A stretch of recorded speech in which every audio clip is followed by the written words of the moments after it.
नमस्कार दोस्तों, मैं सीमा डेमन मेरे इस YouTube चैनल में आपका बहुत बहुत स्वागत करती हूँ। बहुत से लोग बहुत सारे रत्न अपने फिंगर्स में पहन लेते हैं। वह सोचते हैं कि हम सभी रत्न पहन लेंगे तो हमको जीवन में बहुत अधिक अच्छा लाभ प्राप्त होगा।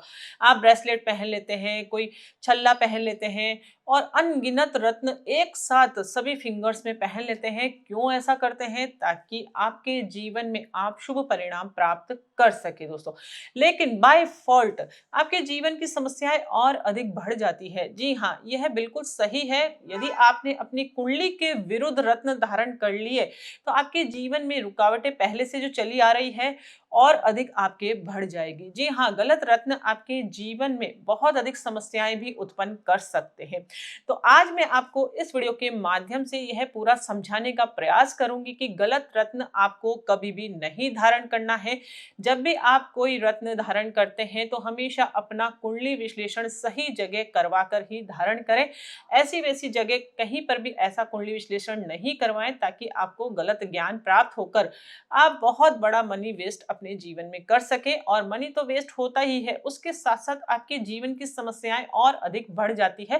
तो उस चीज से आपको बचना है दोस्तों। पिछले कई वीडियो में मैंने इस टॉपिक के ऊपर डिटेल में चर्चा कर रखी है, उन वीडियो को भी आप जरूर देख सकते हैं। तो चलिए शुरू करते हैं वीडियो स्टार्ट करने से पहले एक छोटी सी रिक्वेस्ट, यदि आप पहली बार मेरे इस चैनल पर आए हैं तो इसे आप सब्सक्राइब करके जरूर रखिए। पास में लगे बेल आइकॉन को भी प्रेस आपको जरूर करना है दोस्तों। यह कर्क लग्न की कुंडली है। इस कुंडली के माध्यम से हमको देखना है चंद्रमा की पोजीशन क्या है, क्योंकि सबसे पहले जो रत्न रिकमेंड किया जाता है लग्न भाव के स्वामी का रिकमेंड किया जाता है। लग्न भाव का स्वामी मतलब आपके प्रथम हाउस का मालिक। जो भी ग्रह बनता है उस ग्रह से संबंधित यदि आप रत्न धारण करते हैं तो जीवन में आपको बहुत अधिक अच्छे लाभ की प्राप्ति होती है, स्वास्थ्य लाभ होता है। लेकिन वह ग्रह की पोजीशन हमारी कुंडली में यदि स्ट्रांग होगी तभी आप वह ग्रह का रत्न धारण कर सकते हैं दोस्तों। तो यहाँ पर चंद्रमा की स्थिति हमको देखना है। चंद्रमा हम देख सकते हैं यहाँ पर छठे हाउस में स्थित है, जो कि अच्छी पोजीशन पर नहीं है और केतु के साथ युति बनाकर वह ग्रहण दोष भी बना रहा है। यदि आप मोती रत्न धारण करेंगे तो जीवन में हमको स्वास्थ्य से संबंधित परेशानी और अधिक उत्पन्न होगी। क्यों? क्योंकि कुंडली तो कह रही है कि स्वास्थ्य खराब है। क्यों? क्योंकि लग्न भाव का स्वामी हमारी कुंडली में पीड़ित अवस्था में हो गया है, अर्थात वह अच्छे भाव के अर्थात वह अच्छे भाव में नहीं स्थित है और केतु के साथ युति भी बनाकर बैठा है और केतु भी कुंडली में उच्च राशि में स्थित हो गया है, छठे हाउस में, जिसके कारण चंद्रमा कुंडली में कमजोर अवस्था में हो गया है। लेकिन इसका यह मतलब नहीं है कि हमने मोती रत्न धारण कर लिया है।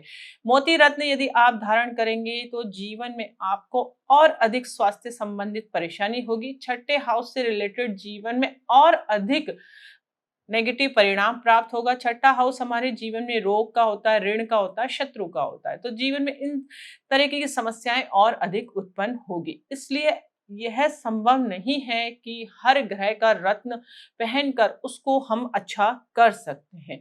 रत्न तभी पहना जाता है जब हमारी कुंडली में वह ग्रह अच्छी पोजीशन पर हो, अच्छे भाव का मालिक हो।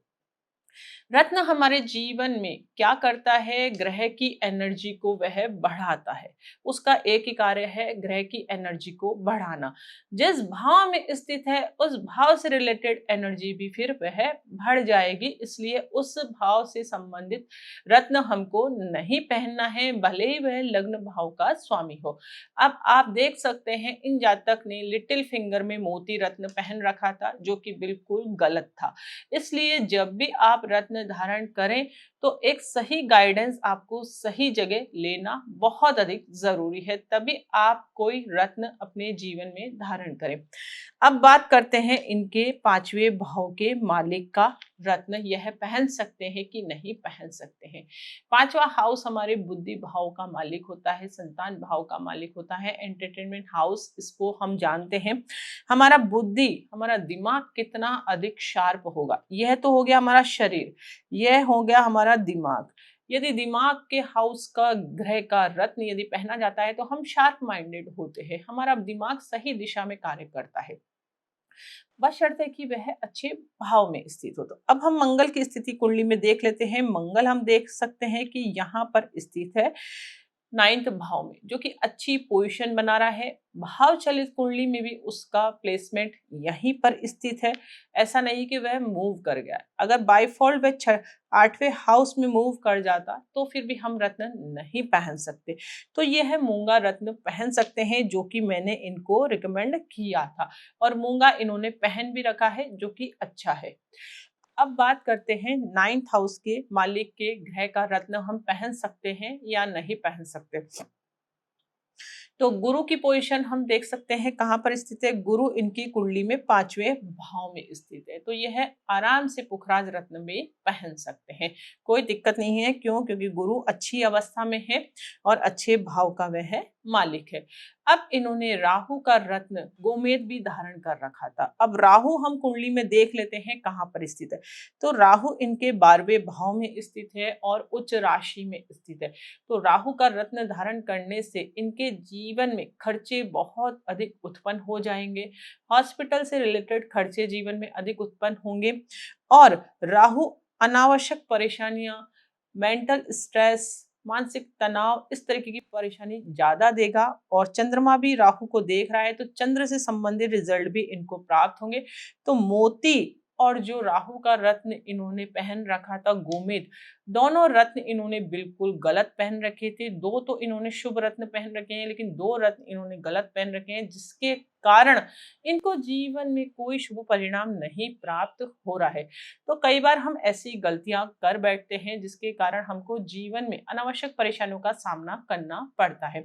इसलिए आप जब भी कोई एस्ट्रोलॉजी उपाय कर रहे हैं या कोई रत्न धारण कर रखे हैं या कोई ब्रेसलेट धारण करने जा रहे हैं, तो हमेशा आपको अपना कुंडली के आधार पर धारण करना चाहिए। क्यों? क्योंकि यदि आपकी कुंडली रिकमेंड करती है तो ही आप रत्न धारण कर सकते हैं, अन्यथा आप अपनी समस्याओं के अनुसार रत्न नहीं पहन सकते। यदि ऐसा संभव होता तो हर कोई जातक कोई सा भी रत्न पहन सकता है। जैसे कि आपने देखा होगा, जब हम बीमार पड़ते हैं तो हम हॉस्पिटल जाते हैं, हम डॉक्टर से चेकअप करवाते हैं, चेकअप के बाद ही हम मेडिसिन लेते हैं। लेकिन हम कोई भी ऐसी प्रॉब्लम के आधार पर यदि मेडिसिन ले लेते तो कई बार होता है हमको वो मेडिसिन सूट नहीं होती है, हमको गलत रिएक्शन हो जाता है, हमको और अधिक परेशानियों का सामना करना पड़ता है। इसी तरीके से एस्ट्रोलॉजी भी है। एस्ट्रोलॉजी भी एक बिल्कुल मेडिकल साइंस की तरह वर्क करती है। इसमें भी जो ग्रहों की पोजीशन है उसके आधार पर ही आपको रत्न हमेशा अपने जीवन में धारण करना है, ताकि आप उनसे अच्छे परिणाम ले सके। इसके विपरीत ऐसे गलत रत्न पहनने से बचे, क्योंकि रत्न जब हम परचेस करते हैं तो बहुत सारा मनी भी हमारा जाता है। अब बाय डिफ़ॉल्ट वही रत्न हमारे गलत हो तो कितना अधिक दुख हमको महसूस होता है। पिछला इस वीडियो में भी मैंने आपको यही उदाहरण शेयर करा था, क्योंकि बहुत सारे जातक मेरे माध्यम से कुंडली विश्लेषण करवाते हैं। तो जब मैं उनसे प्रश्न करती हूँ, क्रॉस टैली करती हूँ, तो वह अपनी प्रॉब्लम भी शेयर करते हैं और वह बताते भी हैं कि हम यह उपाय कर रहे हैं फिर भी हमको जीवन में कोई शुभ परिणाम नहीं प्राप्त होता है। तो उसके पीछे का बड़ा कारण भी यही होता है कि आप गलत उपाय कर रहे हैं। दोस्तों, आजकल यूट्यूब पर इतना भ्रम फैलाया जा चुका है, आप देख सकते हैं कितने उपाय अवेलेबल है। आप यदि कोई एक टॉपिक भी सर्च करते हैं तो हजारों वीडियो आपके सामने आ जाते हैं। तो हमारा दिमाग ही बहुत अधिक कंफ्यूज हो जाता है कि हम किस पर विश्वास करें। दोस्तों, तो पूरा जानकारी मैंने आपको यहाँ पर शेयर करा है। अब आपको ये बताना है कि यह जानकारी आपके लिए सही है कि नहीं है। तो कमेंट्स के द्वारा मुझे जरूर बताएं कि जो भी इंफॉर्मेशन मैंने आप लोगों के साथ यह शेयर करी है, यह बिल्कुल आप इस इंफॉर्मेशन से सेटिस्फाई है या नहीं। तो कमेंट्स के द्वारा अपने सुझाव मुझे आपको जरूर देना है। वीडियो अच्छा लगे तो इसे लाइक जरूर करना है, दूसरों के साथ अधिक से अधिक इसे शेयर करना है। मिलते हैं हम मिलते हैं हम नेक्स्ट वीडियो में कोई इंटरेस्टिंग टॉपिक के साथ। तब तक के लिए thank you and bye bye.